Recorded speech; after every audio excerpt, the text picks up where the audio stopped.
Olá, tudo bem com vocês? Esse é o terceiro episódio de um projeto, podcast, videocast, chamado Entrelaçadas, que nasce exatamente para colaborar com o universo feminino, trazendo aqui questões sobre empreendedorismo e vários outros assuntos que fazem parte do dia a dia das mulheres. Esse é o projeto Entrelaçadas e nesse terceiro episódio, gente, eu tenho a honra de receber aqui uma convidada muito especial, Marluce Santana, que tem muita experiência nesse universo feminino também, que vai colaborar conosco em relação à análise comportamental. Tem muita coisa para a gente aprender com a Marluce hoje. E ela tem um currículo aqui, olha, analista comportamental e corporal. Ela é líder da empresa Crescer Consultoria, certificada e autorizada pela Escola de Inovação no Desenvolvimento Humano, o Corpo Explica de São Paulo. Consultora do Sebrae há 18 anos nas áreas de empreendedorismo, negociação, marketing e vendas, recursos humanos, é muita coisa. Eu imagino o trabalhão que você teve para estudar. Sim. Pelo fato de ser mulher, com várias outras atribuições, né? Teve que ter muita persistência. Enfim, ela é formada em turismo, pós-graduada em tutoria à distância e coaching. Gente, vai render esse bate-papo de hoje, viu, Marluce? Muito obrigada por ter aceitado o nosso convite. Fique muito à vontade para a gente ter aquele bate-papo muito gostoso, cheio de informação, porque conhecimento é poder. Isso mesmo. Bem-vinda! Muito obrigada. Agradeço muito, viu, pelo convite e, de fato, conhecimento é o que empodera as mulheres, é o que empodera a gente. A busca do conhecimento faz com que você fique no lugar e não queira mais sair dele. Isso, e eu começo te perguntando o seguinte, foi difícil você se qualificar tanto? Hoje você tem um currículo, né, bem consistente, bonito, né? Eu não gosto muito dessa palavra invejável, não, mas aquele que a gente olha e admira. Então, foi difícil para você numa sociedade que tem os traços, né, e que é bem arraigada na questão do machismo estrutural. Foi difícil para você, como mulher, construir essa trajetória e continuar construindo? Não foi difícil, foi desafiador, né? Porque não me envergonho em dizer, a busca do meu conhecimento foi muito circunstanciado, coisa que até hoje eu busco não ser circunstanciada para poder agir, né? Eu fui uma empreendedora que o setor me circunstanciava para estudar mais. Você era impulsionada, levada a se capacitar mais e mais. Isso, não foi de uma maneira espontânea, entendeu? A situação dizia, você agora tem que buscar isso. Você agora tem que buscar isso. E aí, diante do meu credenciamento junto ao Sebrae, o Sebrae mandava a gente para Brasília para buscar conhecimento. E agora me remete uma lembrança do que você me fez uma pergunta logo no início, né? O impacto que foi causado, né? E aí eu lembro que, diante de tantos consultores nacionais que a gente ia para buscar conhecimento, tinha um que não me deixava falar. Olha só, agora que eu lembrei. Tinha um que não me deixava falar, entendeu? Só que meu comportamento era muito passivo. Tipo assim, ele quer falar, então deixa ele falar. Porque o meu histórico de vida sempre foi esse. Mas você não tinha medo de falar, você não tinha oportunidade. Não tinha oportunidade. E daí, na hora da minha defesa, de apresentação de um conhecimento específico que a gente foi apresentar lá, ele tomou a vez e falou que era um grupo de 4 pessoas lá na frente.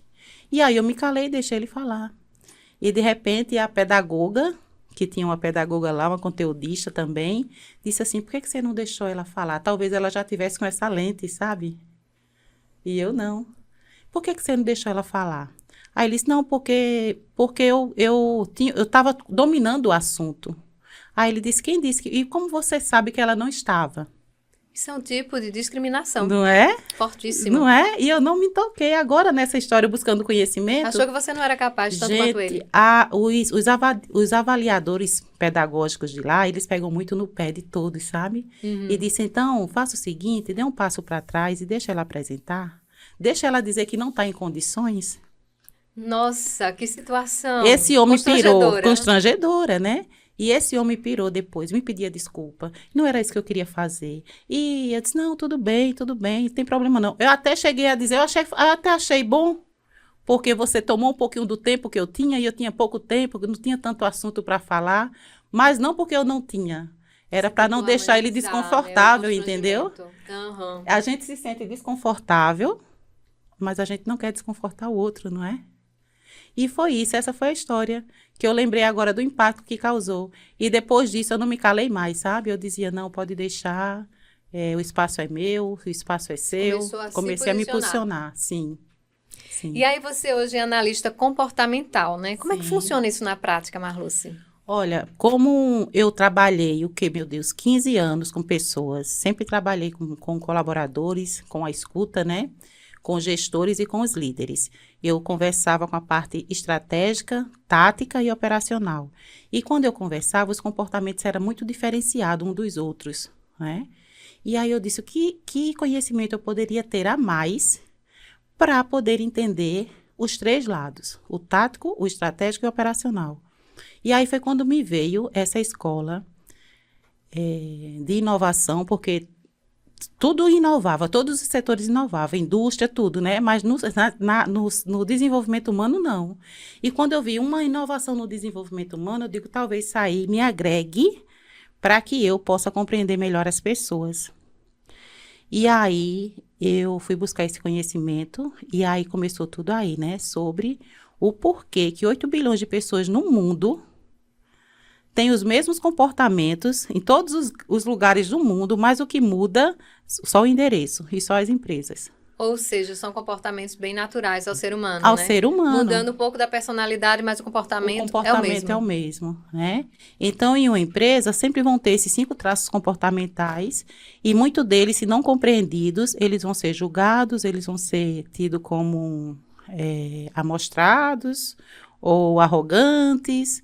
E aí foi quando eu busquei esse conhecimento e hoje eu ajudo empresas e equipe a se respeitarem mais e se aceitarem mais também. A partir da compreensão do comportamento de um e do outro, né? Como eles podem se relacionar de forma que a empresa ela só avance. Quais são esses comportamentos? Lista pra gente. De antemão, eu gostaria só de... Você já falou, né? Mas eu gostaria de reforçar que eu sou autorizada a falar sobre esse assunto. Não sou psicóloga, sou turismóloga, é importante você falar. Não é? Mas eu sou terapeuta e eu sou certificada e sou autorizada a falar desse assunto desde 2019. A cada 2 anos a gente faz uma recertificação e essa validação, a minha validação desse certificado está valendo até 2025. Então, nós temos esses 5 traços de caracteres que ele surge a partir no útero da nossa mãe. Desde a origem. Desde a origem, que é o traço do esquizoide, o traço do oral, do masoquista, do psicopata e do rígido. Os nomes, né, gente, são um pouco assustadores, mas aí ela estava me falando nos bastidores que aí já existe uma nomenclatura mais suave, mas que na origem, na essência é isso mesmo. Mas aí para cada um tem uma explicação, não é isso? Para cada um tem uma explicação. E, de fato, nomenclatura científica honrando os pais da psicanálise, que é o Freud, o Reich e o Lohan. Então, existe o nome mais suave para fazer recrutamento e seleção, porém, a doutora em psicologia que fez essa formação disse, mantém esse nome e fala sobre os traços no recurso. A gente não se trata de patologia, se trata de pessoas comuns que trabalham em lugares, que vivem do seu suor e do seu trabalho, então são pessoas no recurso com algumas dores circunstanciais. Ou seja... Existem dores existenciais, que foram os nossos pais que instalaram no nosso sistema nervoso, na mielinização do sistema nervoso.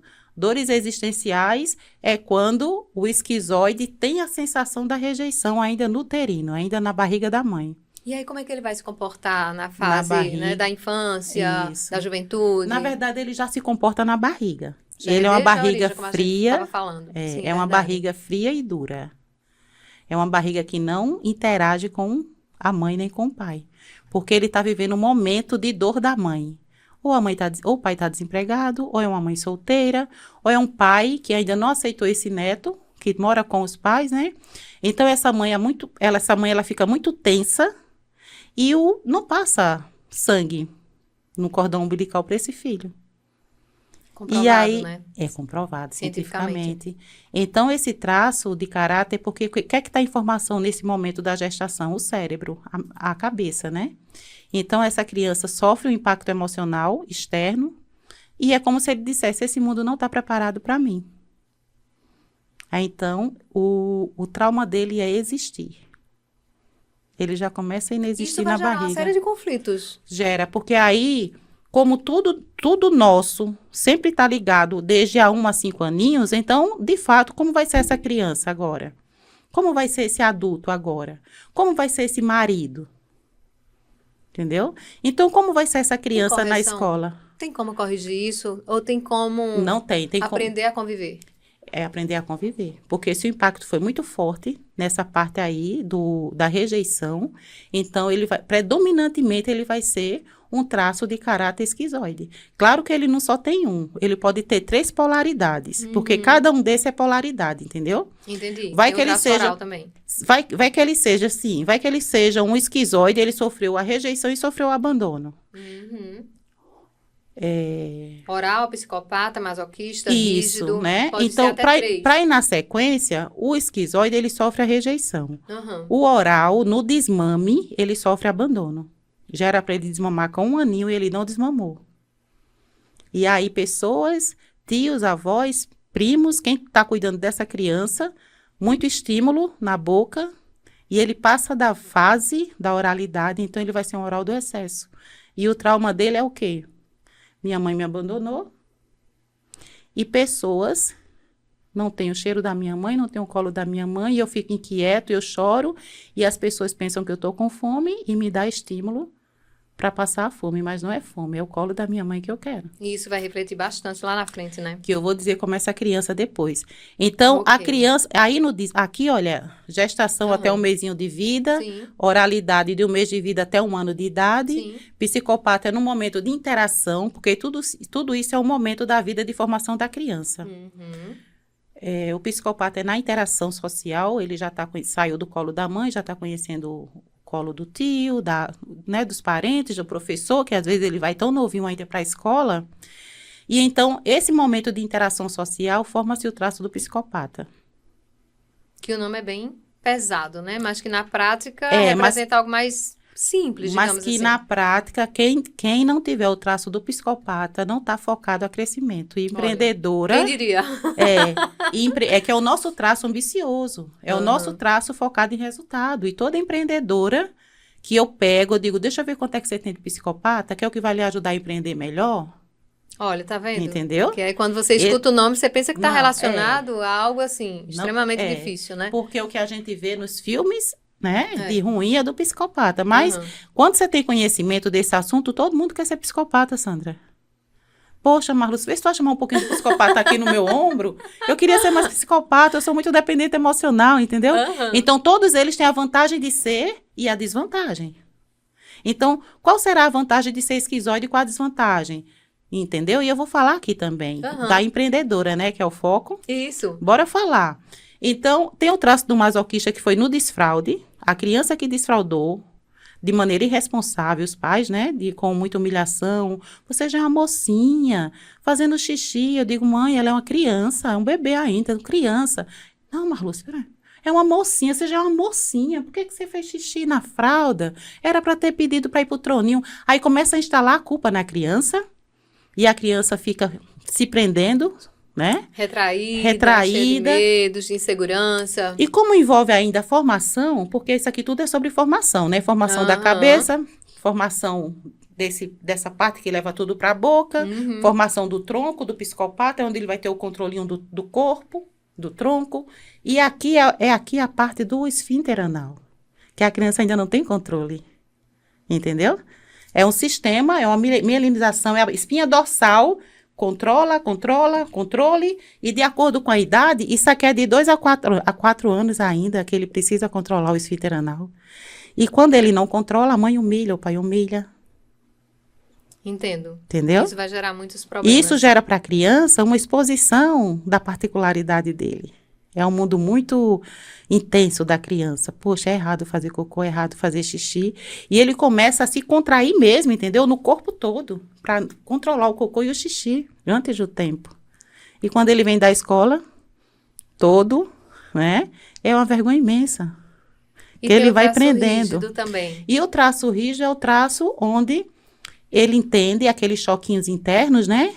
E ele entende que existe algo, mas ele não sabe o que nem para quê, e ele começa a tocar, ela começa a tocar e os pais começam a repreender. Então, aqui é na sexualidade que forma. É nesse Certo? período, né? Esse período que é De muito... despertamento. É. Aí, muitos comandos que a criança não entende. Fecha a perna, Uhum. entendeu? A própria imaturidade, né? E Da a criança idade. não sabe o porquê. E outras coisas mais em detalhes que a criança não entende, mas que é muito cobrada com a rigidez. Se pega o batom da mãe, é julgada. Se bota o sapato alto, entendeu? Entendi. Você estava me falando que não é tão simples fazer essa leitura, né? Não, não é. Tirar exatamente o resultado de tudo isso, ter essa análise É. corporal. Como é que ela é feita na prática? Tem toda Na essa parte prática, teórica, tem, sim. mas exige uma demanda muito grande de tempo. Tem. Na verdade, a gente pede fotos. A gente, inclusive, essa metodologia a gente usa presencial e também usa online também. Eu tenho clientes em Miami, eu tenho clientes em Portugal, em Brasília, em Cuiabá, tudo online. A gente faz essa O percentual de mulheres é maior ou menor? maior. Porque Só que seria... depois ela racha o marido, entendeu?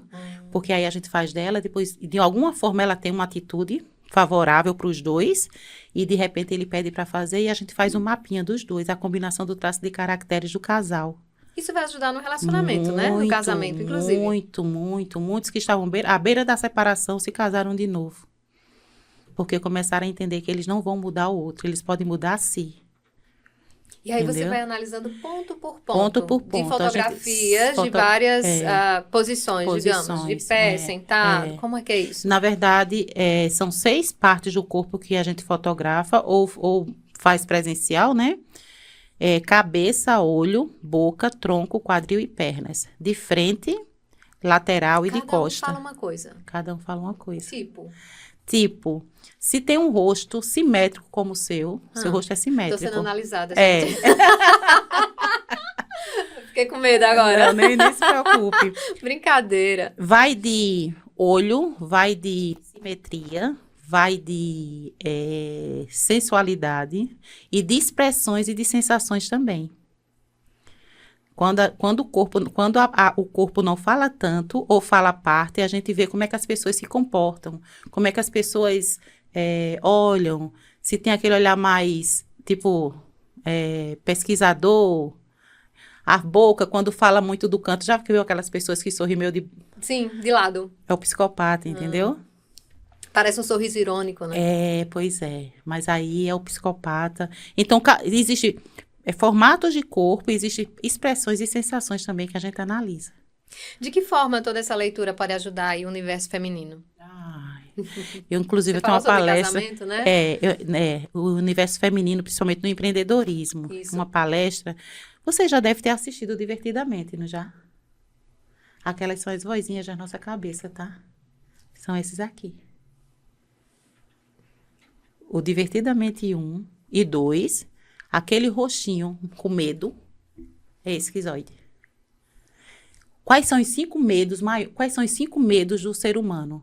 Medo de ser rejeitado, medo de ser abandonado, medo de ser manipulado, medo de ser humilhado e medo de ser trocado e traído. Ou seja, tudo isso casa aqui, né? Com traço esquizoide, oral, psicopata, masoquista e rígido. O esquizoide tem medo de ser rejeitado porque ele já foi. Uhum. O oral tem medo de ser abandonado porque ele já foi. Ele sabe como é o abandono. O psicopata tem medo de ser manipulado porque pai e mãe manipulou muito. O masoquista tem medo de ser humilhado porque ele foi humilhado no desfraude. E o rígido tem medo de ser trocado e traído porque ele viu o pai trair a mãe. Ou seja, tudo isso passa pelo universo do sentimento, Do né? sentimento. Então, 5 dores. palestra também em relação a isso, você tem uns trabalhos em relação a isso, a como ter esse controle, né? Um controle saudável sobre as emoções. Como? Muito bem. Esse nome saudável que a gente fala, adulto saudável, pais saudáveis, filhos saudáveis. Pais doentes adoecem seus filhos, porque isso tem a ver com pai e mãe. Essas dores, os traumas. Mas eu não tenho trauma, minha infância foi feliz. Tá, você tem trauma, todos nós temos, só que ele está trabalhado. Quem não tem trauma não tá vivo. Porque ninguém é perfeito. É. Nem pai, nem mãe, Pois nem é. filho, enfim. Então, os traumas, claro que foram nossos pais que instalaram na gente, quando ele disse assim, depois, primeiramente, no ambiente da gestação, quando esse pai não aceitava esse filho, ou quando essa mãe disse que não era o momento. Então, essa criança nasce e ela encontrou um mundo melhor para ela. Você perguntou, como é essa criança? Essa criança na escola, ela não tem sociabilidade, ela é sozinha, ela fica sozinha. Ela brinca só, ou ela divaga muito só, ou ela conversa muito só, ela não tem interação social. Ela não tem bateria. Mas, Lúcia, como é esse profissional nas empresas? Ele também não conversa, ele é calado o dia inteiro. Exatamente, você falava agora há pouco sobre isso, né? Esse Foi. trabalho que você faz nas empresas. E aí, na prática, o que você faz para melhorar o relacionamento dessas pessoas com esses traços? Para que Certo. uma, que seria totalmente oposta, Sim, teria um comportamento totalmente oposto à outra, elas se relacionem bem. Porque a sim, empresa sim. depende disso, né? Depende Hoje a questão disso. do comportamento ela é primordial para a permanência do funcionário. Isso. Na prática, eu também faço análise deles e faço uma devolutiva para mostrar para ele quais são os traços predominantemente na vida deles, que pode ajudar ele tanto em casa quanto na empresa. E aí, se ele mostra um traço esquizoide com masoquista, ele não é um traço de palco, ele é um traço de caverna. O que é um traço de caverna? É um traço para trabalhar aqui, é um traço para trabalhar no Um estoque, pouco mais isolado, sem aquele isolado, contato permanente, né, humano. com outras pessoas. A Pessoas que comunicação, né, é, direto. o masoquista, ele é metódico, ele é previsível, ele é de organizar, ele é de focado em tarefa, ele não é focado em pessoas. Se colocar um masoquista numa recepção, e se ele estiver lá fazendo qualquer cadastro, e se um cliente chegar, ele vai dizer, só um minuto, viu? Já com raiva, só um minuto, viu? E continua. E aí ele faz, era o quê? Você bate o olho e já sabe, né? É. Porque quando a pessoa reage Também. dessa forma, quando você Sim, busca, tem esse sim, contato com a pessoa, você já sim. sabe. Já faz uma leitura Sim. instantânea ali, o Exatamente. comportamento. Depois que uma pessoa é analisada, ela é capaz também de identificar as pessoas ao seu redor que traços que predominam nelas, da atuação delas. Você coloca um oral com psicopata é de palco. Um oral sentiu abandono, então hoje ela quer pessoas, ela quer sorrir, ela quer interagir. Quem sofreu abandono, ela gosta de pessoas. Então, quando eu vejo na equipe uma pessoa que é de palco, que é de interação, que é de recepção, tá lá na produção, eu digo, amiga, tira de lá. Então Ela você mexe conversa em com a tudo. produção. Surge uma Quando é vaga, necessário, quando é necessário. né? Eu digo, olha, ela Tem que não. mexer para produzir. Senhora, sua pessoa que produz, ela é de palco, ela vai conversar o quanto ela puder ali. Bora conversar com ela. Quando tiver uma vaguinha lá no atendimento, você manda ela para lá. Entendeu? Nossa, gente, E muito tem curioso delas no isso. estoque, as orais no estoque, quando não tem o que conversar, ela conversa com os produtos. Ela faz, quem botou você aqui? Com o produto, viu? Deixa, vinha pra cá, deixa eu botar você aqui. A pessoa tá conversando sozinha. Não, eu tô conversando com meus produtos. Isso acontece. Isso acontece muito. Me Não lembrou acontece? agora uma pessoa, dessa maneira, porque ela tem a necessidade de se comunicar. Isso. Então ela precisa estar num lugar onde ela possa interagir com outras pessoas, e não de uma forma isolada. Isso. Então, a prática é isso. Faça os traços de caracteres dele, mostre para eles qual é o papel dele naquela empresa. E claro que se não tiver uma oportunidade, porque a gente também não demite, né? Assim, não, não. É só a relocação. É relocação, ou então dizer, olha, você quer desenvolver sua oralidade? Sua oralidade é baixa, mas a vaga que você está é para que você desenvolva. É um curso diário aqui. Então, você vai desenvolver um pouquinho a fala, a simpatia. Você está pronto? Ah, tô. E aí, eles desenvolvem. Agora, quanto, Marluce? 2% só. Olha, Depois disso, ele adoece, entendeu? é baixo o É como, percentual.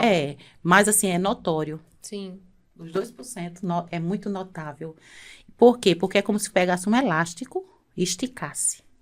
Então, ele não aguenta muito tempo esse elástico esticado, entendeu? Então, se ele não for uma pessoa comunicativa e se ele se comunicar lá na empresa demais, chega em casa, ele não vai interagir com ninguém, nem com o filho, nem com a esposa.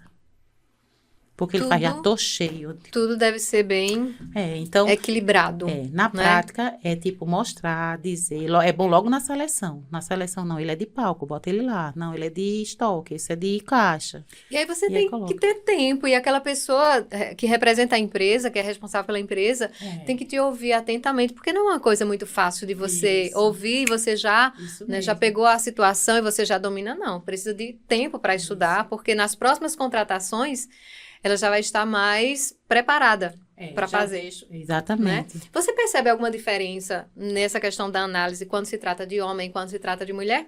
Ou é a mesma coisa, só o fato de ser humano? Interessante, né? As pessoas falam assim, mulher é mais sensível, homem é mais... Não, tem isso. É traço de caractere. Tem homem sensível, é só o traço de caractere do homem, se for masoquista com oral, é um homem hipersensível. Ou seja, essa história que a mulher é o sexo Não. frágil, que ela é mais sentimental, isso não Não. procede, na tua opinião? Na minha opinião, Criação não. Porque existe, social. sabe?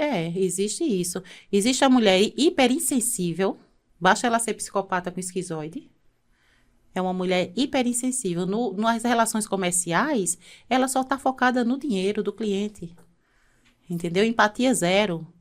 A humanidade, aquela questão, né, Ter uma pessoa ser fria. humana. É uma pessoa que tem uma equipe que diz assim, o que aconteceu? Não, porque eu atrasei por conta da chuva, ou por conta que minha filha adoeceu. E cadê a mãe dela? Entendeu? Então, existe nesses traços de caracteres, tanto homem quanto mulher, dependendo dos traços de caracteres, ou vai ser hipersensível ou vai ser hiperinsensível, dependendo do como foi a criação deles. A gente está caminhando aqui para o final e eu queria que você deixasse aqui algo que colaborasse com o universo feminino no sentido de tudo isso que você trabalha, dessa análise corporal. Né? O que a gente pode extrair de tudo isso como resultado final que vai favorecer as mulheres empreendedoras? Olha só, interessante, né? Esse conteúdo, ele existe desde 2019, mas muitas vezes as pessoas conseguem fazer, a gente chama sua troca justa sozinha. Às vezes eu estou atendendo pessoas e eu digo, qual foi o momento que você conseguiu sair de uma mentalidade fixa para uma mentalidade em crescimento? Porque isso aqui é uma mentalidade em crescimento. Ela disse, quando eu percebi que estava tudo muito ruim, ninguém mais podia me ajudar, não sei eu mesma. Essa pessoa já... Conscientização, né? Chegou no nível da conscientização que realmente precisa. Exatamente. Ela já conversou com os traços dela, sem nem saber disso. Uhum. Compreende? Que isso daqui é uma consciência e a mudança ficou aqui. Isso aqui é para entregar uma consciência. Você é assim, você age assim, você tem a tendência para fazer assim. E quando você quiser mudar, o caminho é esse. Então, em suma, todos nós, naturalmente, a gente precisa de uma terapia, de um mentor, de um especialista, sim, não é? Mas a gente também precisa da gente mesma. Quando a gente consegue conversar consigo mesma, ser um auto-coach ou um autogestor de si mesma. Esse conteúdo é para que você converse com você 24 horas. Um psicólogo a cada 8 dias é bom, a cada 15 dias. E que isso te favoreça, né? Assim. Exatamente. E que você tem esses comandozinhos, essas vozinhas interiores, onde você diz, não, minha oral, eu sei, já chega, já comeu o suficiente, já dormiu o suficiente, agora bora para a responsabilidade. Psicopata. Ei, psicopata. Tudo bem que você seja focado em resultado, mas tem que ter um relacionamento com esse cliente. Ele precisa voltar. Né? Então, todos os traços, é possível que você converse com ele diariamente e coloque ele num lugar melhor. E que lugar melhor é esse? É o lugar do adulto saudável. O adulto saudável, ele se percebe saudável quando nada, nem ninguém do exterior impacta mais nas emoções dele. Ele nem se sente inflado quando vem um elogio e ele não se sente pequeno quando vem uma crítica. Equilibrado. Porque esse psicopata, ele é arrogante. Mas se alguém diz assim, nossa, como você é arrogante, ele não gosta. Eu digo, amigo, você é arrogante. Eu fiz uma pesquisa, sabe? Como anda a minha liderança. E aí os colaboradores todos colocaram, ele é arrogante, ele é debochado, ele é isso. Mas ele não se enxerga, né? Não se enxerga a nossa área maneira. cega, né? A área cega, né? Aí eu disse, amigo, você é sim, você é arrogante. Olha aqui, ó. O seu traço é psicopata e não tem um psicopata que não seja arrogante. Saiba lidar com isso. Você machuca a pessoa que você nem sabe que está machucando. E a ideia é pedir desculpas e só. Todas as vezes que alguém falar algo sobre, se retrate, peça desculpa e anda. Marlúcia, eles falam que eu sou insensível, mas você é. Aceite. Então, quando você aceita suas dores, quando você sabe das suas debilidades, né? E quando você sabe das suas habilidades, nem você vai ficar inflado com elogio e nem você vai ficar diminuído com a crítica. Você fica no mesmo lugar onde, o que é que eu preciso fazer? Magoei? Peço desculpas. E eu pretendo não mais fazer. Fiz bem? Que bom que eu ajudei. Muito importante. Tá cada certo? Comentário, cada aula, né? Cada ponto que você discorre aqui É extremamente importante para esse conhecimento do todo, né? Para aquelas mulheres que realmente prestaram atenção em tudo e aí já consegue identificar alguma coisa, né, em si mesma. Muito obrigada, Marluce, por dividir esse conhecimento conosco, né? Muitas mulheres aí já saíram um pouco mais enriquecidas em relação a esse conteúdo que você passa para a gente. Muito obrigada por ter vindo, aceitado o convite e compartilhado conosco essas informações da sua qualificação. Muito obrigada. Estamos entrelaçadas. Muito obrigada. Sim, verdade. Muito obrigada. A Ótica Prisma, nossa patrocinadora aqui oficial, também te agradece. Obrigada, um beijo grande, obrigada a todos vocês. 4º episódio vem aí, tá? É novidade, depois eu conto mais por aqui. Obrigada.